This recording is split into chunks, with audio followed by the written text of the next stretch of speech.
Hai, kita bikin soto Madura yuk.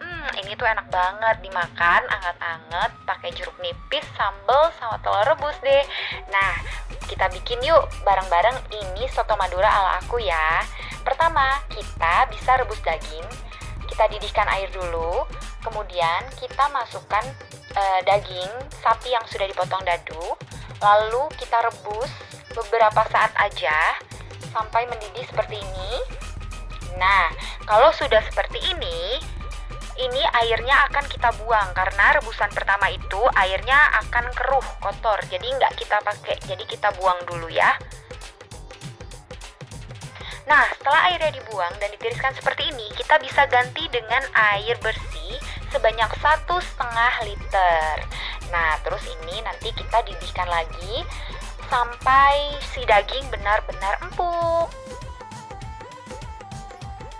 Nah, ini dia bumbu halusnya. Ada bawang merah, bawang putih, kemiri goreng, ada kunyit, lengkuas, jinten, ada ketumbar, lalu ini ada serai, daun salam, dan daun jeruk. Untuk lebih lengkapnya bisa baca di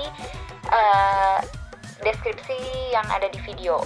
Nah, terus ini kita blender ya, kita haluskan sampai benar-benar halus. Kenapa nggak pakai ulekan? Karena saya nggak bisa ngulek. Nah, kalau sudah halus seperti ini, kita bisa tumis dengan minyak panas. Lalu kita aduk-aduk seperti ini. Oh iya, nanti kan ada sisa-sisa tuh ya di blender. Jangan dibuang ya, sayang.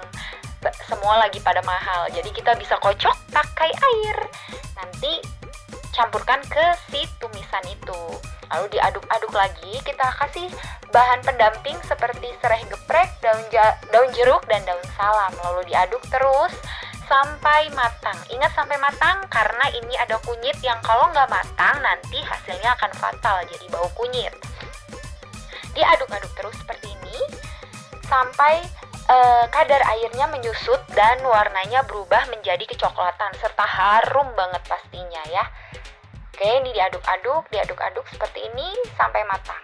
Nah, setelah matang, ini rebusan yang tadi sudah mendidih dan pastikan dagingnya sudah empuk, kita bisa masukkan nih si bumbu yang sudah kita tumis ke dalam rebusan daging seperti ini. Oke, terus nanti kita aduk-aduk. Kita aduk-aduk sampai rata.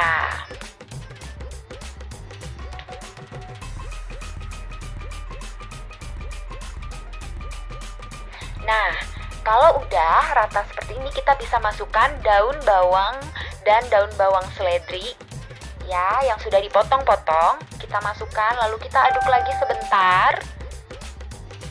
Nah, ini tuh sudah mateng ya. Nah, sampai mendidih. Ini sudah mateng. Nah, setelah itu kita akan bikin sambalnya. Ini adalah sambal kemiri. Ini tuh enak banget buat soto, cocok banget. Nah, bahan-bahannya itu ada cabai, bawang putih, dan kemiri goreng. Ingat, kemirinya digoreng dulu ya. Terus ini direbus, cabai sama bawang putihnya aja ya, kemirinya nggak usah. Kita rebus sampai matang, sampai layu. Setelah matang dan layu, kita bisa blender. Pakai si kemirinya ya, dimasukkan. Jangan lupa kemiri gorengnya dimasukin. Terus di blender nih, di blender seperti ini hingga halus. Nah, setelah itu kita akan tumis lagi tapi tidak menggunakan minyak. Kenapa? Supaya si sambalnya awet, tidak mudah basi dan tidak bau. Jadi ini kita tumis terus. Oh ya, jangan lupa juga dikasih sedikit garam dan penyedap rasa. Ini ditumis terus sampai agak kering ya. Kadar airnya berkurang. Nah, kalau sudah kadar airnya berkurang, kita bisa angkat lalu pindahkan ke wadah. Nanti kalau sudah dingin, kita bisa tutup. Setelahnya kita bisa masukkan kulkas. Nah, nanti kalau mau dipakai, baru kita keluarkan dari kulkas. Gak apa-apa beku, karena nanti masuk ke kuah soto, dia akan meleleh secara otomatis. Nah, ini deh, sudah jadi. Jangan lupa dipersin jeruk nipis ya.